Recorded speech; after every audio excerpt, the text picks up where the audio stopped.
Welcome to the Cheating Wife Stories channel. Hi Mike, it's Chris Harrington, Jenny Palmer's brother-in-law. Is Colleen available? I didn't hear the click as Mike disconnected the call because of my wife Mary's yelling and non-stop pounding on my locked home office door. I waited 2 minutes and redialed Mike and Colleen's home phone.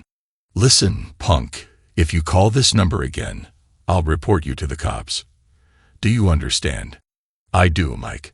I understand completely. But you need to understand 2 things.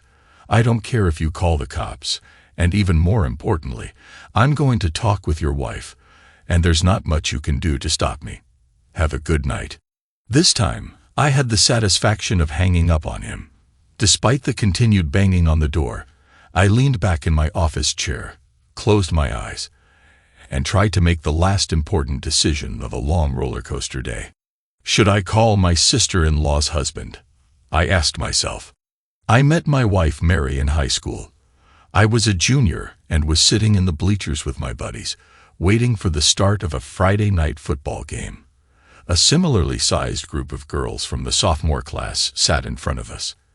As the game progressed, we took turns going to the concession stand. When it was my turn to go, I found that a cute blonde named Mary came with me. We carried hot dogs, French fries, and sodas back, and Mary and I ended up sitting together. She was pretty smart, had a good sense of humor, and best of all, she didn't have a boyfriend. During the middle of the third quarter, someone shouted, "Are we going to McDonald's after the game?" There was near unanimous agreement that the girls and guys in our group would continue to have fun at the nearby McDonald's franchise. Deciding to take a chance, I turned to Mary and asked, "I'd rather have a pizza than greasy fries. Would you like to go to Tony's Pizza?" I was thrilled when she agreed. Mary and I dated once a weekend for a couple of weeks and seemed to enjoy each other's company. We committed to going steady after 2 months of dating, and things only got better. Mary was my date to the junior prom, and I was walking on clouds as I escorted the most beautiful girl in our school to the dance. I was in heaven until I wasn't. 2 weeks later, on the Monday leading up to the senior prom, I was jogging to the tennis courts for team practice. I was jogging with my neighbor Julie Burke. Julie was on the girls' team. I was a bit confused when Julie said, "I think you're a really nice guy." "Julie, we've known each other our entire lives," I responded. "Why are you telling me now?" She punched my shoulder as we ran and told me, "It's great that you're letting Mary go to the senior prom with Jimmy Bye. Otherwise, he's so shy and nerdy he'd never get the chance to go." Jimmy Bailey was a nice guy, but definitely shy, nerdy, and I suspected on the spectrum. He was a neighbor of Mary's, and she always watched out for him. I wasn't surprised that Mary agreed to go to the prom, but was upset that she didn't have the decency to tell me. By Friday afternoon, 6 other people had complimented me on my maturity. They thought it was great that my steady girlfriend could be escorted to the prom by her friend and neighbor. Truthfully, I didn't feel mature. I was pissed that Mary didn't have the guts to tell me about the senior prom. I knew she'd come clean on her normal Friday night date. She didn't have a choice. At the last minute on Friday afternoon, I texted her and canceled. I was barraged with texts and voicemails imploring me to call her. After a dozen dings on my phone, I finally sent Mary a text. "I've known about your prom date since Monday. At least 10 people told me. It's too bad you weren't one of them. I want a girlfriend I can trust. That's not you." I turned off my phone and sulked. Mary and I didn't get back together until the start of the next school year. It was a Friday afternoon, and I was heading to my car in the student parking lot. Mary was sitting on the hood of my car as I approached. "Will you let an old girlfriend buy you an ice cream at Dairy Queen?" she wanted to know. That was the start. We were exclusive for the next 2 years. During the second year, we had a long-distance relationship as I went to college in New York City. I was able to come home often and was thrilled to exchange virginities on a March Saturday night shortly after her 18th birthday. Mary and I dated until she left for college the following year. 2 weeks into her freshman year, I received a Dear John email. It seemed that she was having too much fun in college and didn't want to be tied down to a full-time boyfriend. I never called or wrote. I was popular, got very good grades, and was a Division IA tennis player. I replaced Mary with a steady stream of girls, starting the next night. I didn't see Mary again until 2 years after she graduated from college. I was working as a staff engineer for a local defense contractor and was out with some work associates after a long week when I literally bumped into her at the bar. We talked for a few minutes before we each returned to our friends. I'll admit that I kept an eye on her for the next hour and couldn't decide if I should follow her to the parking lot when our group started to break up. I chuckled when, after her friends left, she walked to the bar, sat on a stool, and ordered a drink. When she was served, she swiveled her chair until it faced me and stared at our table. I watched her with a dumb smirk as a stream of guys approached her only to be quickly rebuffed. It wasn't until she looked me directly in the eye and held up 2 fingers that I excused myself from my friends. I needed to wait for Mary to tell another guy to get lost before I was standing next to her. 2, I asked. Mary smiled and said, "Yep. If you had let 2 more guys ask me out, I was going to accept his invitation." Mary and I dated for almost 6 months before we became exclusive and moved in together. We were married 10 months later and lived a happy and fulfilling life for almost 5 years. My day started early. I had a 7:30 a.m. meeting with a longtime customer and friend. We were meeting at the downtown Marriott in New Haven, Connecticut, home of a spectacularly overrated university that starts with Y. Tony was already sitting in the conference room I'd reserved. We chatted for a few minutes while I set up my laptop, laid out all the needed paperwork, and filled a mug with steaming hot black coffee. Tony is a civilian contractor assigned by his company to work on the United States Navy's next-generation submarine propulsion system. I'm a senior mechanical engineer at a defense contractor that specializes in marine mechanics. We had successfully worked together on 3 small but important contracts over the last few years. For some reason, we were each getting pushback from our immediate superiors on our current negotiations. We were told that we had one more chance to solve the 7 critical issues remaining before others in our respective companies would take over the negotiations. Tony and I worked straight through lunch and finally took a deep breath at 2:15 p.m. "Do you think your company will accept it this time?" Tony asked. I shrugged and told him, honestly, I can't understand why our last 2 proposals weren't accepted. Tony wondered, "You and I have gotten close over the last few years.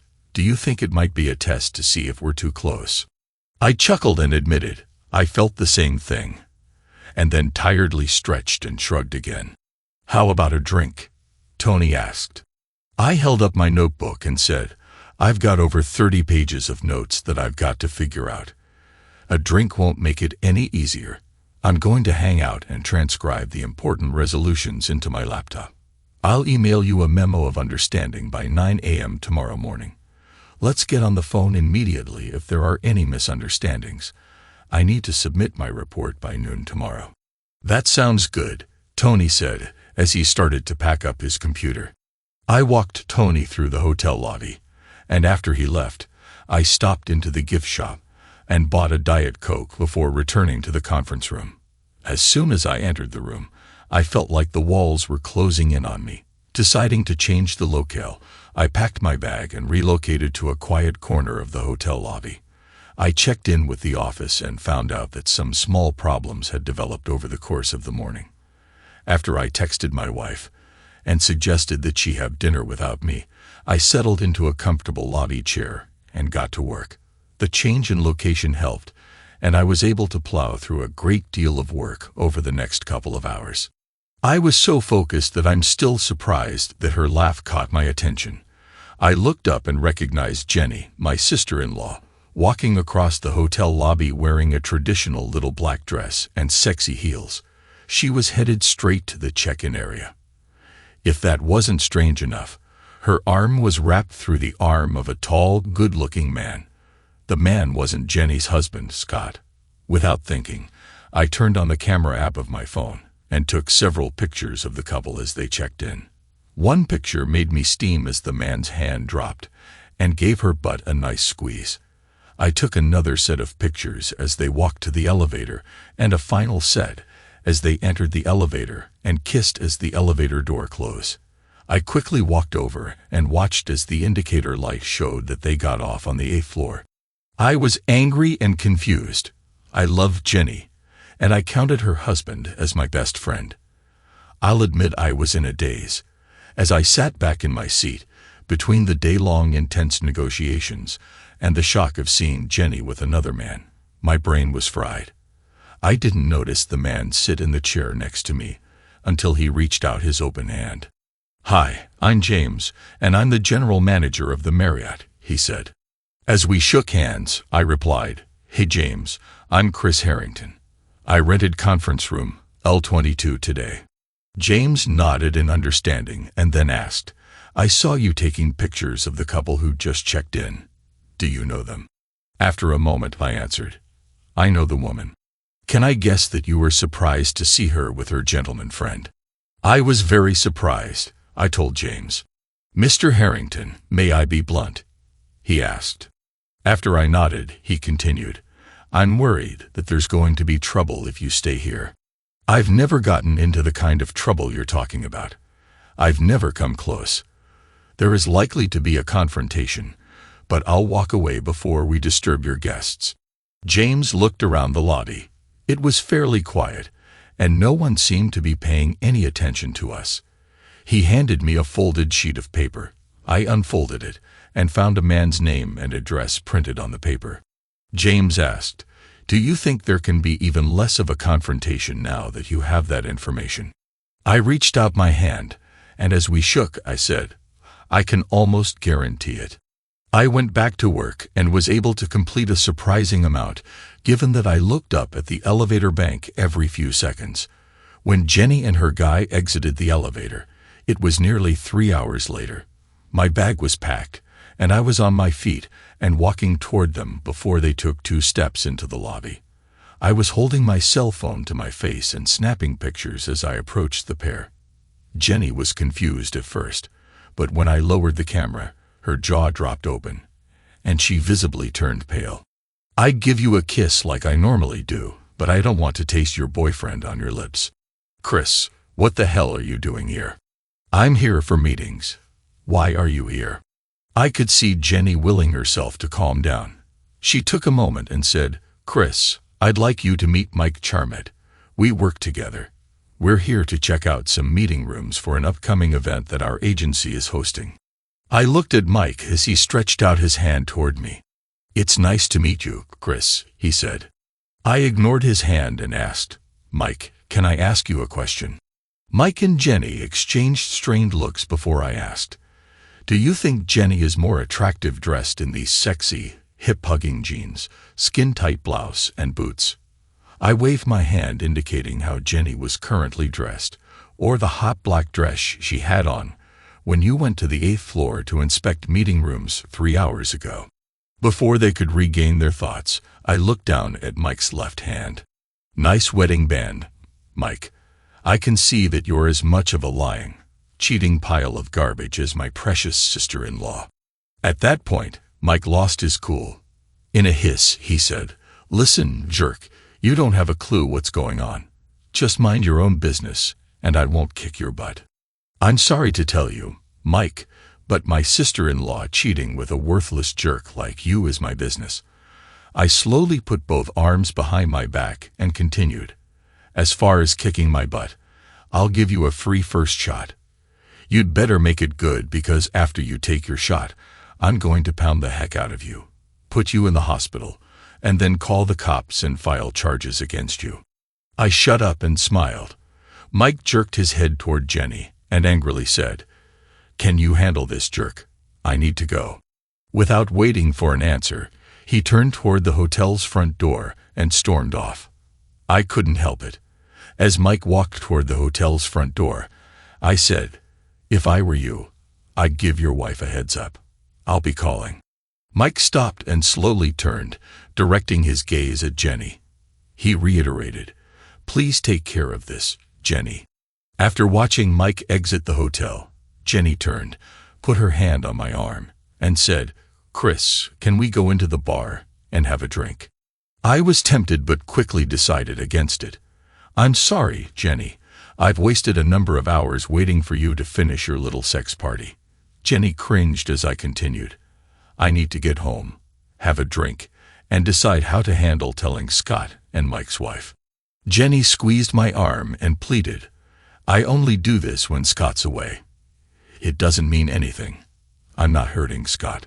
"How long have you known me, Jenny?" She didn't answer but looked deeply into my eyes. "I guess it's at least a dozen years since I first dated Mary in high school." "Does that sound about right?" After letting the silence build, I angrily told Jenny, "And in all that time, what would lead you to think I won't tell my best friend his wife is a lying, cheating woman?" As I turned toward the exit, I caught the gaze of James, the hotel manager. He gave me a thankful nod as I pushed my way through the revolving door. The rush hour traffic was gone. As I started the half-hour drive north on I-91 toward home, I was able to set the cruise control to 78 miles per hour and turn up the volume on the country music station. The only annoyance during the drive was the constant dings and rings on my cell phone. It seemed like my wife was urgently trying to reach me. I pulled into our garage and closed the door behind me. After exiting the car, I heard my wife, Mary. She was standing in the open doorway that led from our garage to the condo's kitchen. "Where the hell have you been?" she wanted to know. I slid by her and walked into the kitchen. After dumping my work gear on the countertop, I noticed Mary's cell phone sitting on the kitchen table next to a half-full glass of wine. I picked up her phone, used the keypad to type in her password, and opened her text messages. I saw that the text message I sent many hours ago had been read. "So you know where I've been," I said. "You read the message." "That's not what I meant, and you know it." As I headed to the den to pour a couple of fingers of bourbon, I said over my shoulder, "Then tell me what you mean." When I came back to the kitchen, Mary was sitting at the table. She asked, "What did you do to upset Jenny?" As far as I know, I haven't done anything to upset Jenny. Jenny, on the other hand, has upset me greatly. I watched Mary gather her thoughts as I sat across from her. "Did you know Jenny is cheating on Scott?" My direct question caught her off guard. She said, "It was only once." "Well, that's a lie," I told Mary. "Jenny told me she only cheats when Scott is on the road." After a short pause, I continued, "I noticed you didn't answer my question. Did you know that your sister cheats on Scott?" Mary sighed, took a healthy sip of wine, and said, "Chris, this is between Scott and Jenny." I smiled and told Mary, "That's the first thing you've said that I agree with. If it is between Scott and Jenny, my problem is that Scott doesn't know there's a problem that desperately needs to be addressed." "God damn it, this is none of your business," Mary exploded. "I want you to keep your mouth shut." I leaned forward and rested my elbows on the kitchen table. After folding the fingers of both hands together in a prayer-like fashion, I said, "You know me, Mary.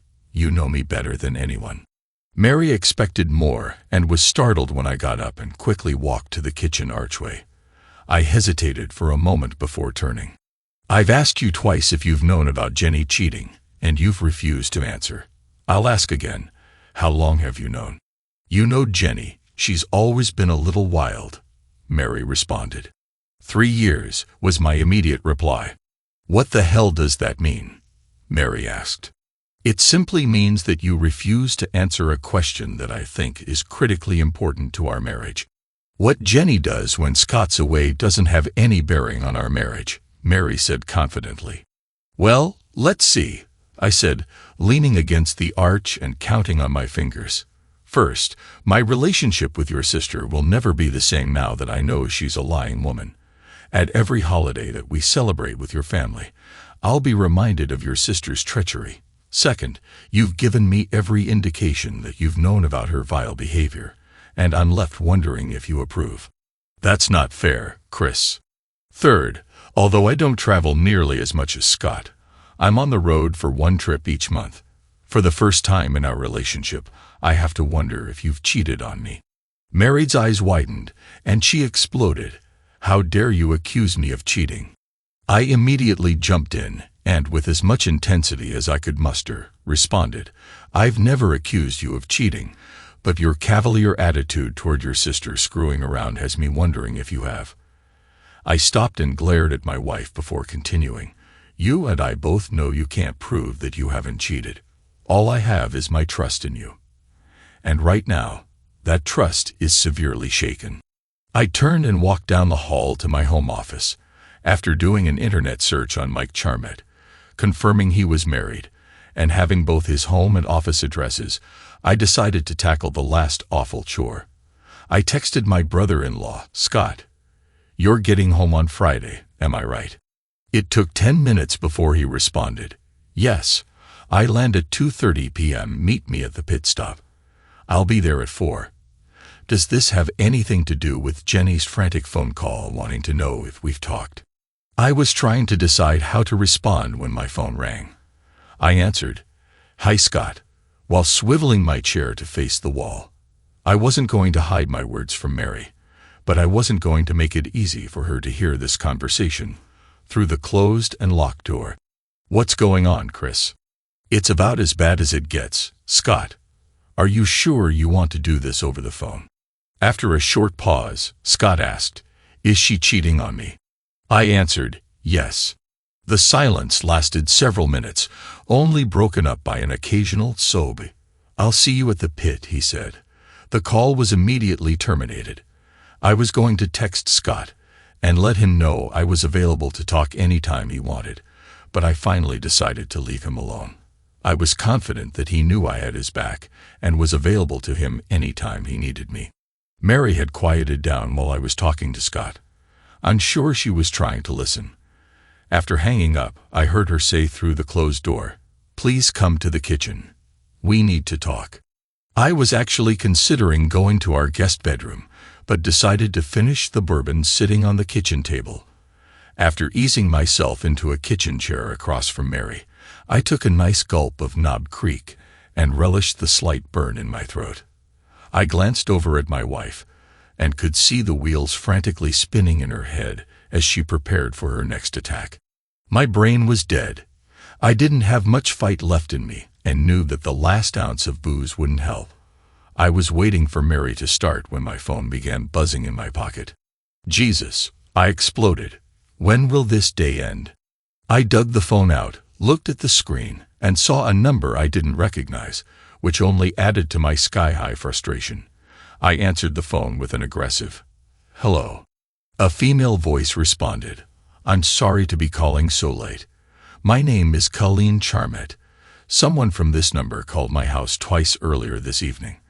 The calls upset my husband a great deal, and I suspect the caller was trying to reach me." With a sigh, I told her, "Colleen, my name is Chris Harrington. I called earlier and was trying to speak with you."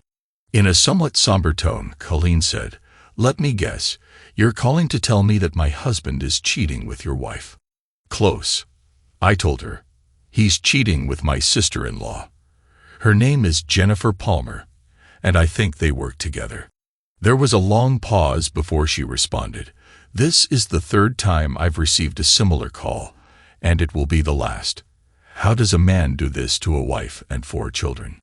I knew the question was rhetorical, so instead I offered, "I have pictures of them checking in together at the downtown New Haven Marriott, kissing in the elevator as the door closes, and returning to the lobby almost 3 hours later."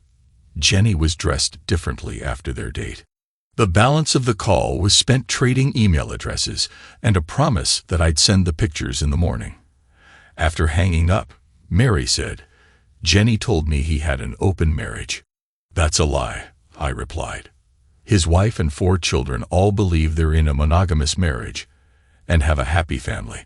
Mary looked shocked as she held her hands to her face. I continued, "Apparently, this is the 3rd time she's caught him cheating. She is going to divorce him." Mary was stunned as she stared at me. I twirled the last of my bourbon around in the glass before tossing back the last mouthful. After rinsing the glass in the sink, I headed up to our bedroom.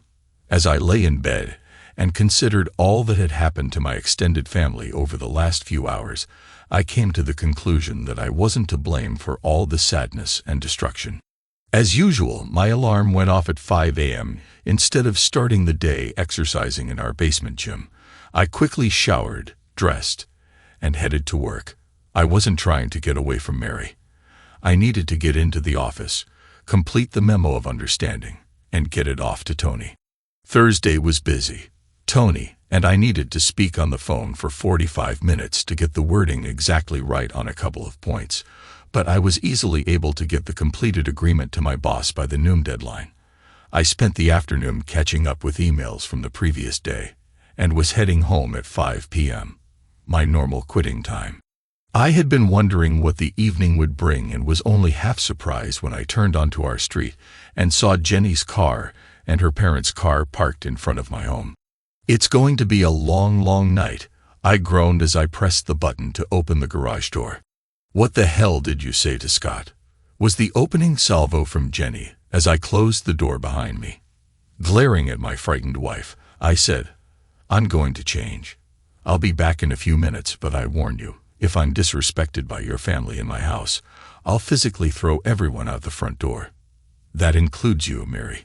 I didn't wait for a reply and hustled down the hall to our bedroom. After contemplating the coward's way out and climbing out the bedroom window, I decided to face Mary and her family. It was difficult walking by my open bottle of bourbon, but I thought it was prudent to have a clear head. My second thought was, screw it, and I returned to the bar. 1 inch didn't seem to be enough, and 2 inches was over my limit for polite conversation, so I settled for 1.5 inches of my favorite amber liquid. All eyes were on me when I re-entered the kitchen. Everyone was seated around the table. There was an empty seat between Mary and her father, Steve. Instead of sitting, I leaned against the kitchen counter, watched the group, and wet my lips with my drink. I like my in-laws. They were good, solid people. Steve, my father-in-law, was a man I respected. He was straightforward, honest, and you always knew what he thought of you. If you remained on his good side, you couldn't have a better friend in the world. If, on the other hand, you crossed him, I was confident he could make your life miserable. Steve considered Scott and me as friends. My mother-in-law thought of herself as a wheeler dealer and businesswoman extraordinaire. She owned and operated a well-known local real estate franchise with an outstanding reputation, while Betty oversaw the day-to-day operations of the business. Everyone who mattered knew that Steve was the brains behind its success. "Wouldn't you be more comfortable sitting here?" Mary patted the chair next to her. "I've been sitting all day. I'm good where I am," I replied. Jenny had her emotions a bit more under control. She asked, "What did you tell Scott?" I thought for a second before responding. I texted him and asked to meet when he got home tomorrow. I told him it was urgent. After gathering my thoughts, I continued, "Scott called and wanted to know what was wrong. After I confirmed that he wanted to talk over the phone, I told him you were cheating on him. He cried for a few minutes before he was able to confirm that he'd meet me." I was somewhat surprised at how devastated the family seemed to be. Mary was crying and said, "I beg you to mind your own business." I wondered if her statement was for her family's benefit. I answered, "I told you it was my business." My mother-in-law jumped in and said, "That's debatable." Before I could comment, Jenny asked, "Are you going to meet Scott tomorrow?" "I am," I replied. "What are you going to tell him?" she wanted to know. "I don't have much more to tell him," I answered. "I've sent him the pictures I took and told him you were with Mike for just under 3 hours. I've sent him Mike's name and address, along with his wife's contact information. I'll guess that I'm going to be a support and a shoulder to cry on." "What about me, Chris?" Jenny wanted to know. "Don't I deserve support too?" I actually cracked a smile as I looked around the table. "It looks to me like you have plenty of support, Jenny. I'll stick with Scott on this one." "How do you know that Scott doesn't cheat on Jenny while he's traveling?" "It's common for married men to stray when they're away from home," commented Betty, the girl's mother. Although I can't imagine Scott cheating, if I'm honest, I'll have to admit I don't have a clue how he behaves when he's away. Until yesterday, I never thought Jenny was a cheater, or that my wife might be cheating on me. The table exploded with "How dare you?" and "That's uncalled for." Mary was visibly shocked at my statement, so I jumped in and continued. At least I was upfront, and told Mary that last night her cavalier and dismissive attitude toward Jenny's cheating has me concerned. "Steve, the girl's dad, told me, Mary has never cheated on you. I can't believe you would think so poorly of her." I knew I had to be careful with my next few words. I didn't want to turn Steve against me. I purposely lowered the volume and harshness of my voice, looked Steve in the eye, and challenged, "Prove it." After a few moments of silence, I continued, "That's the thing, Steve. You can't prove that Mary hasn't cheated on me." I held up my hand when the protests started. "All I have is 6 years of absolute trust in Mary. I told her last night that my trust in her is shaken." "That's not fair, Chris," Mary said. I jumped in before Mary could finish. "I asked you 3 times last night if you knew Jenny was cheating on Scott. You refused to answer my question. Instead, you changed the subject. You didn't lie, but you were dishonest." "Yes," Mary admitted. "I've known about Jenny's affairs. I haven't supported her, but I didn't want to cause a mess like this." She waved her hands, indicating our current problems. I hoped that her affairs would run their course and Scott wouldn't find out. I was nodding, although I was greatly disappointed that Mary hid her sister's infidelity. I could understand protecting her sister. "Do you remember the talk we had about being exclusive a few weeks before you proposed to me?" Mary asked.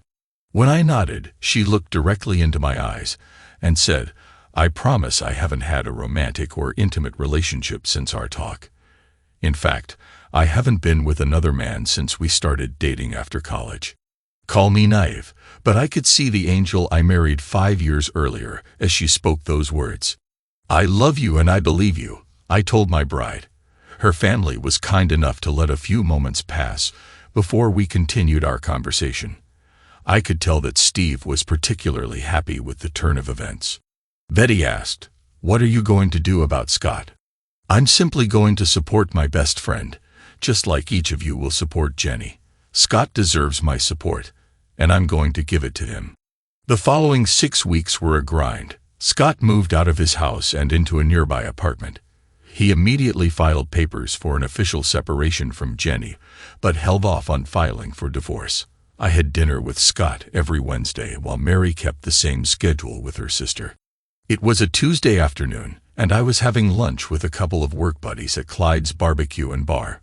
We were sitting at a table for 4 when a man pulled out the empty chair and sat down across from me. "Hey jerk, I'll bet you forgot about me," he sneered. It took a couple of beats before I was able to put a name to the face. "Hi, Mike. I heard Colleen dumped you. How does it feel to be an absentee dad?" He sneered and said, "Screw you. It's your fault." I looked at my friends Carl and Joe and saw that they were mildly amused. Turning my attention back to Mike, I answered, "Yeah, your divorce is my fault." Mike laughed and admitted, "I guess it was partly my fault too, but there are so many married women around that it's impossible for me to stay faithful." I started to feel uneasy about Mike's response when he continued, "It seems I'm a sex addict, and my kink is married women. I like cooking them up with my friends." Mike nudged Carl on his right. "That's what I did with Jenny, your sister-in-law. When her husband left town, I turned her into my personal sex doll and shared her with my friends." He winked and added, "She was really popular. We used her for over a year. She loved every second with me and my friends." I was about ready to dump her when I ran into her and her sexy younger sister at a happy hour. His smirk left little doubt about the rest of the conversation. Reaching into his back pocket, he pulled out an envelope and tossed it onto the table next to my plate. It was the type of envelope that held pictures. Mike's smirk told me everything I needed to know about the contents. I'll admit that my heart shattered into 1,000 pieces, but I would be damned if I'd let the jerk see me falter. I picked up the envelope and stuffed it into my sport coat pocket. Trying to provoke me, Mike asked, "Aren't you going to show your friends? I bet they'd love to see the pictures and videos of your wife and her sister screwing my boys. I've been turning her out for over 5 months. As wild and horny as Jenny is, your wife is 10 times wilder." Laughing, Mike continued, "I have a video of her on her knees, pleading for us to bang her. She loves being used like a sex doll." He laughed again. "What's the matter, jerk? Don't you have anything to say?" I was gritting my teeth but needed to respond. "You've got to be the stupidest scumbag on the face of the earth." His smirk was still ear to ear when I told him, "When I give Jenny's husband, Scott, those pictures, he's going to file for divorce. Since you're Jenny's direct supervisor, how long do you think it'll take for him to sue you and your company? You'll be out of work in a week." It was hard, but I started laughing. The idiot knew he had underestimated me and was considering his next move when I said, "Did you know I grew up in this town?" "What do I care about where you grew up?" the jerk replied. The jerk was in for a world of hurt, but I'd take my time. I know all the movers and shakers in town. Mike didn't look very impressed, so I continued, "I also know the meanest pieces of crap. I'd like to suggest that you leave town while your legs still work." "Screw you. I'm not scared of you. I've got witnesses that you threatened me," he said, indicating Carl and Joe. They both laughed, and Joe said, "He really is an idiot. You're getting divorced and losing your kids. You're going to be fired from your job while paying alimony and child support. Best of all, I'd advise you to be looking over your shoulder soon. Someday soon, you're going to end up in a world of hurt." Mike smugly pushed his chair back, stood and said, "Screw you, jerk. You're nothing but a cuck with a scum-sucking wife." My mind was whirling out of control as Mike walked away. Later, back in my office, I did look at the pictures and confirmed the most grotesque details imaginable for a happily married man. There were explicit photos of Mary with 6 different men. In a couple of pictures, she was surrounded by 3 men and a woman. A second grouping of pictures showed Jenny doing many of the same acts. The video was even worse and crushed my soul. Mary and Jenny loved being the center of a series of grotesque orgies. Cries of "screw you harder" are words I'll never be able to forget. After gathering my thoughts and pushing the overwhelming sadness and anger to the side, I called Scott and asked him to meet me for dinner. After 15 more minutes of staring off into space, I invited a second person to join Scott and me. I had tears in my eyes as I sat at my desk and continued to outline my plans. I knew it would be impossible for me to act normal around Mary. I had to get away. I traveled almost once a month for my company. Half of my trips were planned in advance, and the other trips were urgent and last minute. I texted Mary, "The Whittaker account is in trouble. I'm on my way to the airport." Scott and I had a very quiet dinner that night. After ordering beers, I handed him the small stack of pictures that Mike had given me earlier in the day. Scott was equally devastated for himself as he was for me. We agreed that divorce was the only option that worked for us and discussed the possibility of suing the insurance agency that employed Jenny and Mike. In the end, we decided to follow the advice of our divorce attorney. We'd been sitting at our table for well over an hour when I saw Mel enter the bar. He scanned the room, spotted me, and headed in our direction. He stopped to shake hands and exchange a few words with people at different tables. As is a generation older than Scott and me. His daughter, Trish, went through our school system. Years ago, owned a large automobile salvage yard just outside of town. 15 years earlier, when I was 16 years old, I was practicing my serve at the high school tennis courts one summer afternoon. Trish gave me a wave as she rode her bike past the courts. A few minutes later, as I was gathering up the balls scattered around the court, I looked up and saw 5 classmates forcefully pushing Trish under the baseball field bleachers, about 100 yards away. I had a pretty good idea of what those jerks were thinking, and I knew Trish wasn't that kind of girl. I ran from the courts and reached the bleachers a few seconds later. Trish's t-shirt had been pulled off. She was screaming, crying, and trying to cover herself as they tugged at her shorts. Stan Malloy turned just in time for the rim of my racket to connect with his nose. It exploded, blood splashing in every direction, and Stan let out a blood-curdling scream as he dropped to the ground. My backhand solidly connected with Joey Burns' cheek, and he was down for the count. I don't remember much after that. The 3 remaining jerks tackled me and stomped the living daylights out of me while I was down. After they got their last few kicks in, they got scared and hightailed it away. Trish continued to cry as I tried to get my bearings. We left Trish's bike at the field, and she helped me to my car. I was barely able to drive, but eventually pulled up to the front of her house. My car hadn't fully stopped before Trish jumped from the front seat and ran, crying, into her home. I had to get out of the car and circle it to close the door Trish left open. As I closed the door, I heard a crash and turned toward the house. A huge bull of a man was running toward me, his face looking ready to kill. It wasn't until he was close that he noticed the damage to my face and my hunched-over posture. "You're Harrington's kid," he growled at me. I was barely able to nod. "I think I need an ambulance, Mr. Mell." I slumped against the car and slowly and painfully lowered myself to the ground. Mr. Mell turned and yelled toward the house, "Call an ambulance. Do it now." Mr. Mell kneeled next to me, took my chin in his hand, and turned my head until we locked eyes. What the hell happened to my daughter? He wanted to know. "Some jerks pulled her under the baseball field bleachers," I groaned. "Was it you?" he barked. I shook my head. I was practicing at the tennis court next to the field. Each word was painful. There was fire in his eyes as he asked, "What did those jerks do to my daughter?" He wasn't able to finish the sentence. When I got there, they had pulled her shirt off. They were trying to get her pants off. She was still wearing her bra and shorts. If I wasn't in such pain, I'm sure his icy stare would have scared the hell out of me. I want their names. Stan Malloy and Joey Burns will be at the hospital when I get there. I busted their faces with my racket. I told him the other 3 names as an ambulance and police car pulled up behind my car. Mr. Mell leaned in until we were nose to nose. I could smell the garlic on his breath.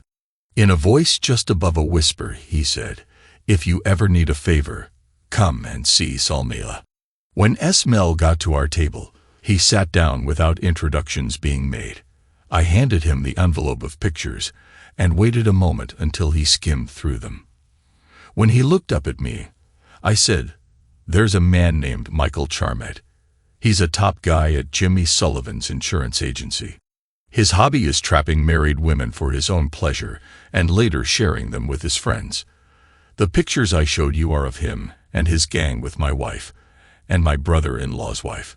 S. Mell nodded his understanding while I continued, "I'm hoping that someday soon he won't be as handsome. His walk will be much less athletic, and he'll struggle with his confidence as a man." The 3 of us sat quietly for a number of minutes before S. Mell uttered his only words, "As you'll both be single soon, it might be smart if you join a gym. You might decide to go from work directly to the gym every single night. You can work out together for a few hours, and then go out and have a nice dinner afterward." He looked carefully at our confused faces before finishing. "Do you idiots think you can have airtight alibis each night?" When he finally knew that we understood what he was saying, he rolled his eyes, nodded to me, got up, and slowly walked out of the bar. I didn't go home, as I had told Mary I was out of town. Instead, I checked into a nearby Marriott for the night. I was able to talk directly to my boss and gave him an abbreviated version of my troubles. He agreed to let me work remotely and email my team to tell them I was traveling into the following week. The uncomfortable recliner in the corner of the hotel room called me. I slumped into the chair, closed my eyes, and thought through the previous number of weeks. It was obvious to me that because of the hard line I took with her sister, Mary could not divulge her affair with Mike and his friends. She knew with absolute certainty that I'd divorce her. Mary was right, But as I thought through the divorce equation, I hoped I would have been fair if she had been honest and forthright. Instead, Mary continued to lie to me. I had to find out about her treachery in a public setting, surrounded by my friends and work associates. I can't imagine a scenario that would be more disrespectful and humiliating than sitting in front of your wife's pimp and discovering she is into orgies. She had been unfair to me in the extreme, and as a result, our divorce wouldn't be fair. Instead, I knew I had to crush Mary. I vowed to myself that I would destroy my wife, my love, and my best friend in an equally extreme way. An amiable divorce was not in the cards for Mary. I struggled out of the recliner, walked to the office desk in the corner of the hotel room, and made plans. It took until nearly 1:30 a.m. to sketch out my pre-divorce strategy for my lying, cheating wife. If my plan went poorly, her heart would be crushed. On the other hand, if things lined up as I thought they might, she would be left shattered and in a heap at the curb. The next morning, I was able to get an appointment with a divorce attorney for the following day. Despite the attorney's recommendation, I didn't begin to divide our finances. That would have to wait. I moved to an extended stay hotel and set up a remote office. I ignored phone calls and texts from Mary until Friday. At that point, I simply messaged her that I would be away for the weekend. Her response was beyond upset, and she called all weekend, begging me to call her back. Over the weekend, I was able to purchase everything I needed for my plan. After my checklist was complete, I headed to the mountains for a long hike. On Sunday, when I returned to the hotel, I turned on my phone and saw texts and calls from Mary, each of her family members, and a few work associates. Apparently, Mary was extremely upset that I was off the grid and was trying to track me down. On Monday and Tuesday, I worked from my hotel room. I tried to tie up all loose ends, as I'd be out of the office the following day. Wednesday was D-Day. I checked out of the hotel after breakfast and headed home. On the way, I drove through the parking lot of Mary's employer to make sure her car was at work. I also put a GPS device under her seat. It took a couple of hours to set up the needed equipment and props at home, and I was done by early afternoon. At 2 p.m., I started a fire in our living room fireplace. Mary and I often enjoyed a nice fire on a weekend winter night. We'd sip wine, talk, and snuggle as we watched the flames dance in the fireplace.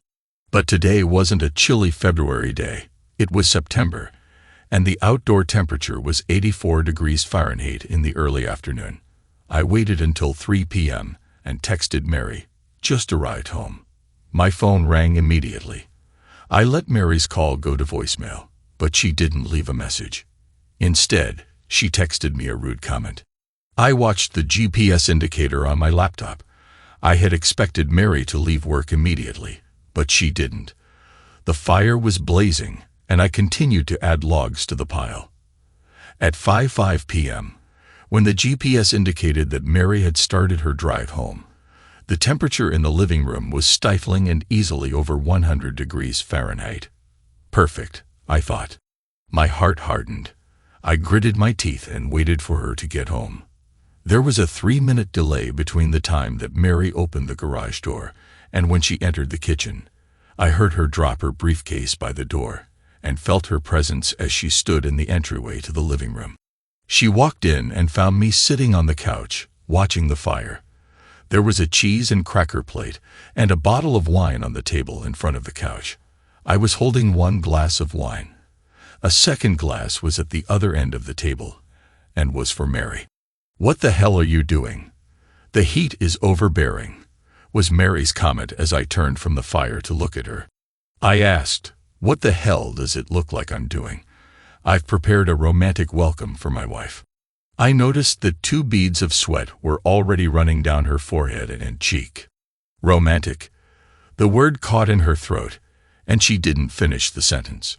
Instead, she took a few steps closer to the fire, bent down, and picked up a half-burned item off the stone. She held it up and studied it closely before taking a step back and looking toward the top shelf of the bookcase. I thought she might hurt her back.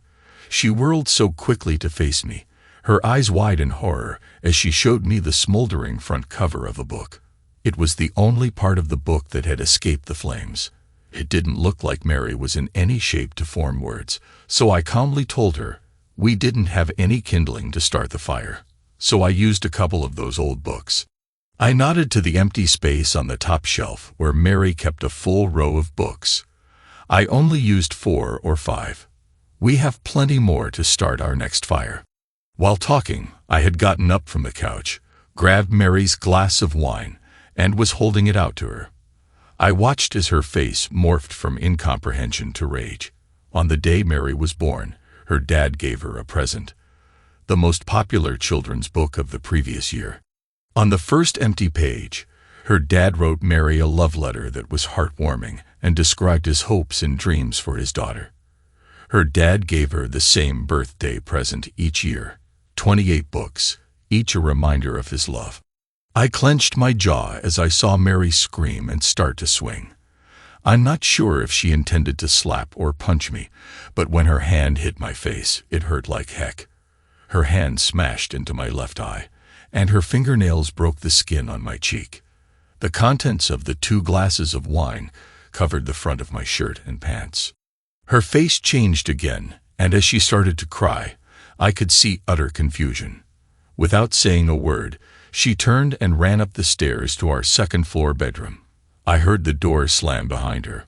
Although I was devastated because I knew my marriage was over, I did smile. My plan had worked to perfection. When I looked in the bathroom mirror, I saw that my eye was red and starting to swell.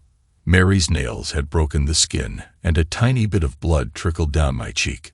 "Let's get this over with," I said to myself as I pulled my cell phone from my pocket and dialed 911. 911, "What's your emergency?" I heard from the other end.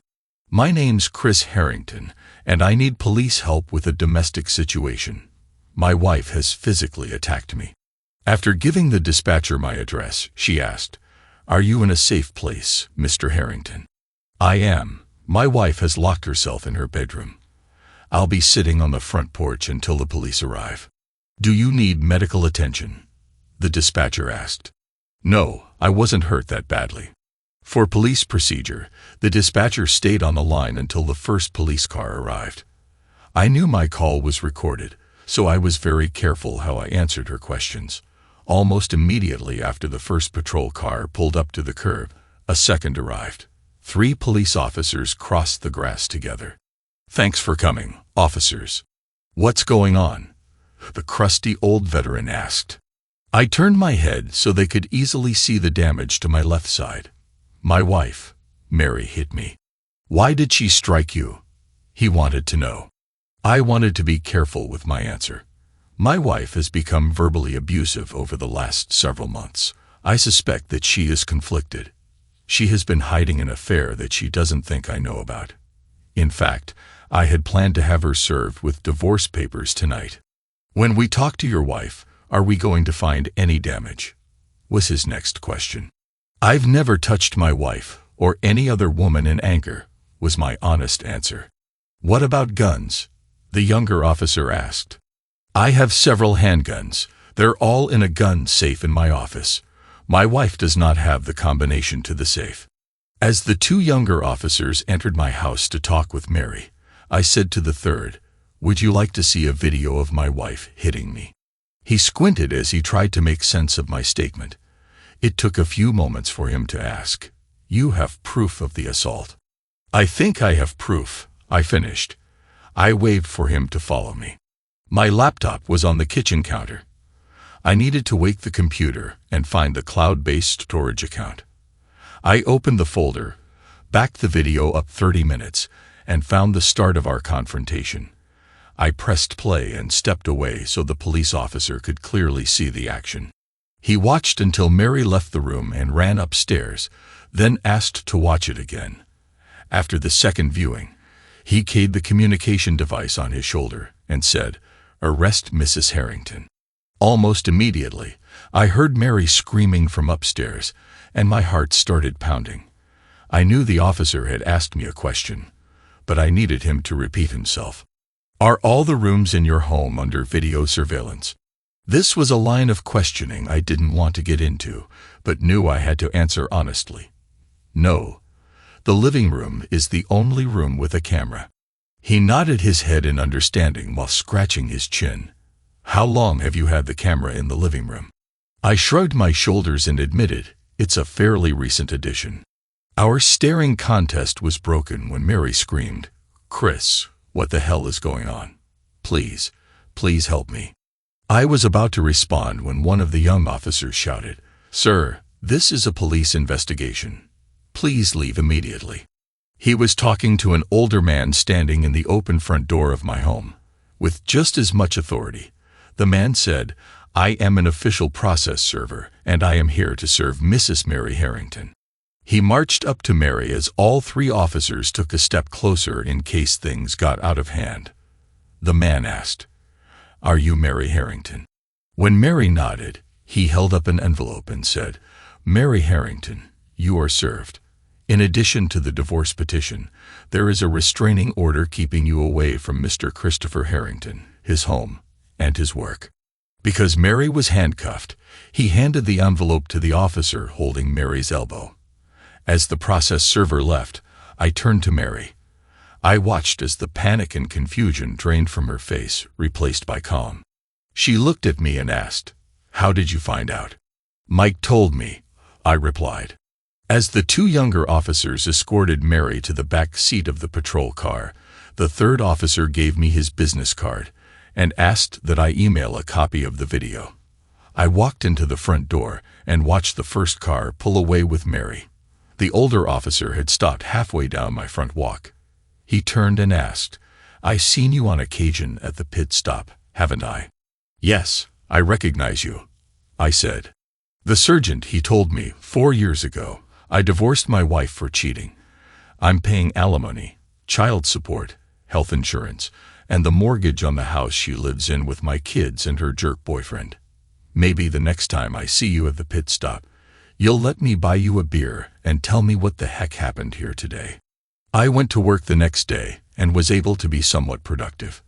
As I survived Thursday and Friday, I actually groaned out loud when I arrived home on Friday night and found my father-in-law sitting on my front step. After pulling into the garage, I got out of the car and yelled, "Coming this way, Steve." As he entered, I was pouring 2 extra-large Knob Creeks. We sat at the kitchen table, slowly sipping our drinks for many minutes before he said, "She was cheating too." I simply nodded. "Is there any hope?" he wanted to know.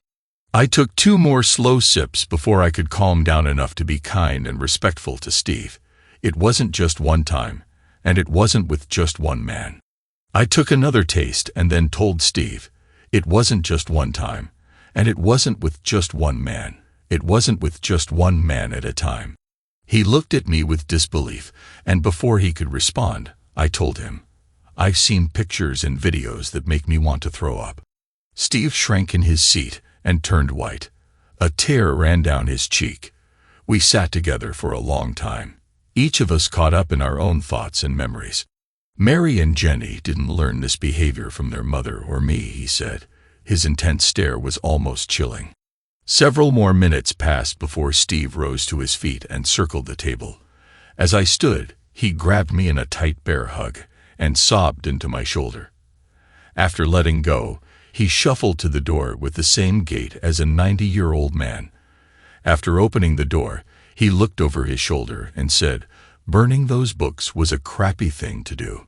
I had completely forgotten about the stunt I used to start the altercation with Mary. I nearly shouted, "Hold on." I exited the kitchen and was back within seconds with a small box. I handed it to Steve. After opening it, he looked at me with a stunned expression. "I know you treasure those books and I never would have destroyed them," I said. "Then how?" He was too shocked to finish his thought. "I went out to the bookstore and got a copy," I explained. As is my normal morning habit, I sat at the kitchen table that Saturday morning and scanned our local newspaper on my tablet. I smiled when I read the Hartford Times local section. West Hartford police are investigating the savage assault on a local man as he left a neighborhood bar in the Elmwood section of the city. Michael Charma was attacked in the rear parking lot of Tops at approximately 10:30. His injuries are extensive and required hospitalization. A spokesman for the WHP said that the police have several leads and expect a quick arrest. It was a bright and sunny November morning. I watched a red Ford SUV park a few spots from me, and the driver slowly pulled himself out of the vehicle. "Hi, Mike, you look like..." I began. I was in the parking lot in front of Jackson Physical Therapy, sitting on the open tailgate of my Ford F-150 pickup. A little bird had told me that Mike had a 10:30 appointment. I continued, "It might be a good idea if you get a handicap tag, so you can park in a space closer to the building, you know, like the other cripples." In addition to the damage to his knees and feet, Mike also had a shattered jaw that would be wired closed for at least another month. "Cat got your tongue, old man?" I asked with a smirk. I have to give Mike credit. He hobbled toward me using a cane and stopped 10 feet away. He knew that Scott and I had been questioned by the police and later cleared, but I suspected that in his gut, he knew we were involved in his beating. Now he knew for sure. The hate in his eyes was palpable. I'm sure he was imagining grotesque tortures that would take months to complete. I was confident that Mike and I would meet sometime in the future. I didn't want to be looking over my shoulder for the rest of my life. So I arranged this meeting. Mike slowly turned and took his first shuffle when I said, "Mary Marie Charma from Milford, Connecticut." As he turned back, I continued, "Susan Bird from White Plains, New York, and Lori Fitzpatrick from Brockton, Massachusetts." The hate in his eyes turned to confusion. I continued, "If anything happens to me, if I'm in a plane crash, if I drown on vacation, if I fall down a flight of stairs, I've made arrangements for my friends to visit your mother and sisters."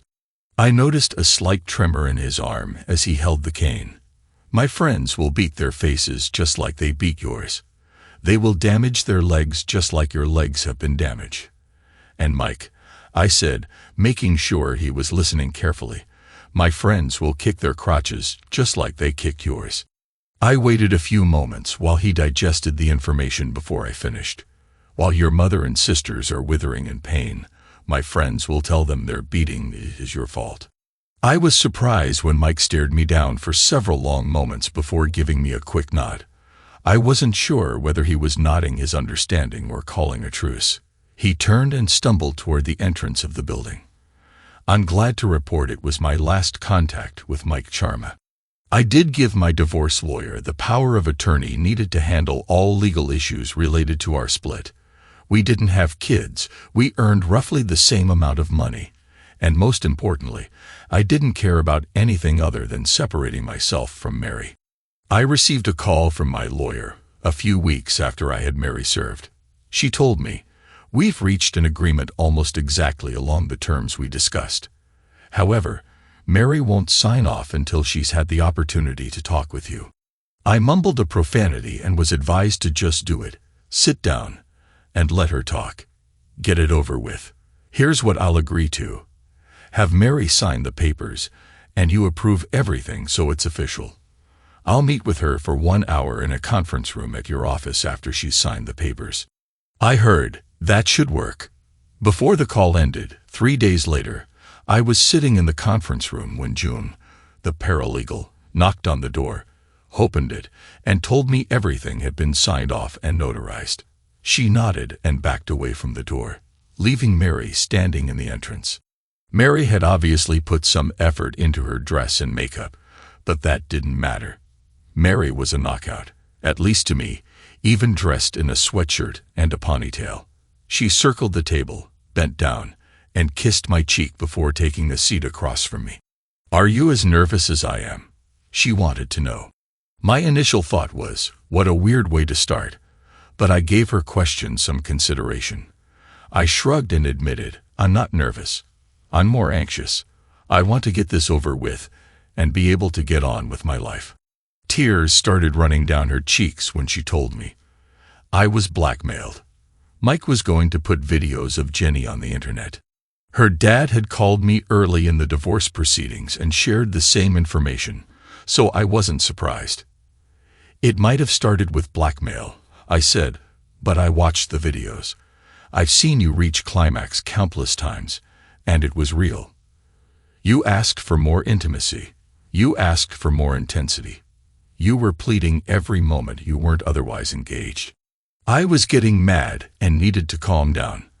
After a few moments, I continued, you may have felt coerced, but that isn't any reason to screw up our marriage.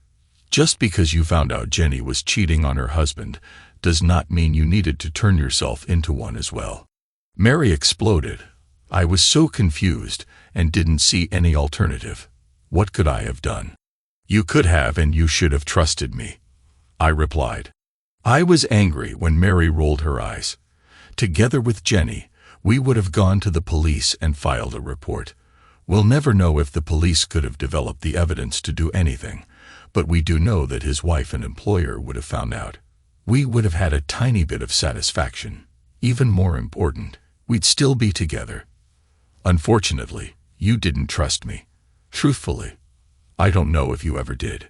What kind of trust are you talking about? Mary wanted to know. I answered with a question. Do you remember why we broke up the first time? The first time? Do you mean in high school? Mary looked utterly confused. What does that have to do with anything? In high school, you didn't trust me enough to tell me you wanted to help your neighbor Jimmy and go to his prom with him. You've got to be kidding me, she said. I was a dumb high school kid, and I was worried about hurting the feelings of my first serious boyfriend, I explained. Were you a dumb college kid too? I asked when she gave me a questioning look. I continued. On Labor Day weekend before you started college, we made love in a raft on Simpson Lake. Afterward, we promised that we would remain faithful and get married after college. Your promise lasted 10 days. Mary angrily asked, Are you telling me that you were completely faithful the first year you were in college? I shook my head and ignored her pointless question. My point is, whether you agree or not, I question if you ever trusted me. I don't think either of us would argue that I have every reason to not trust a word that comes out of your mouth at this point. You straight up lied when you're not lying. You are playing word games and hiding the truth, trying to change the direction of the conversation. Mary told me. I haven't seen Mike's since all the trouble started. When I smirked, Mary asked, What? Mike had an unfortunate accident, I said. He's not able to perform at his previous peak level. What are you talking about? Mary asked with an ear-to-ear grin. Among many injuries, both of his testicles ruptured. One was surgically removed, I explained. Her voice was barely above a whisper when she asked, How could you possibly know? I know because that's what I paid to have happen, I said. Her hands covered her face as she stared wide-eyed across the table at me. He's a vicious man, Chris. I'm scared for you. I met Mike a few weeks after his accident, and we had a very civilized chat. I'm almost positive that I convinced him our association needs to end. Mary's expression changed from fright to love. I'd seen that look countless times over the years. You still love me, she nearly shouted. I was so surprised by her outburst that I laughed. Mary was obviously frustrated and said, You can't tell me that you don't love me. I shrugged and told her, You're right. I can't say that I don't love you. I also can't say that I do love you. What you need to understand is that I'm unwilling to put the time and effort into growing any love that's left in me. Mary nearly exploded. Why would you ever say that? It's simple, I said, looking directly into her eyes. You aren't worth it. Mary sat back and noticeably shrank into her chair. Tears continued to stream down her cheeks, and I could see that she was breathing through her open mouth. I reached into the folder that had been sitting on the table in front of me and took out 3 pictures. One by one, I placed the pictures in front of her. The first picture clearly showed Mary naked with her legs spread wide. The second picture had Mary on her hands and knees. In the third picture, Mary was on her knees and smiling. The bottom line for me is that my future children, and I deserve someone better than that vile woman as their mother and my wife. Goodbye, Mary. I got up and walked away. A few days later, Mary was sentenced to 50 hours of community service for the domestic violence case. It took another 7 months for me to get the divorce settled. I sold the house and gave Mary her share from the proceeds. I moved to a different town while still keeping my job. I did not plan to move again and have just kept myself busy with work. Scott also filed for divorce and is still living in the same town. I occasionally get calls from Steve asking how things are going. I enjoy his calls, Scott, and I meet occasionally when he is in town for his business trips. Life has not been kind, but it is still better off this way. Thanks to everyone who took the time to listen to today's stories. If you enjoyed it, please consider liking and subscribing if you haven't already. Feel free to share your thoughts on the events in the comments below. Take care.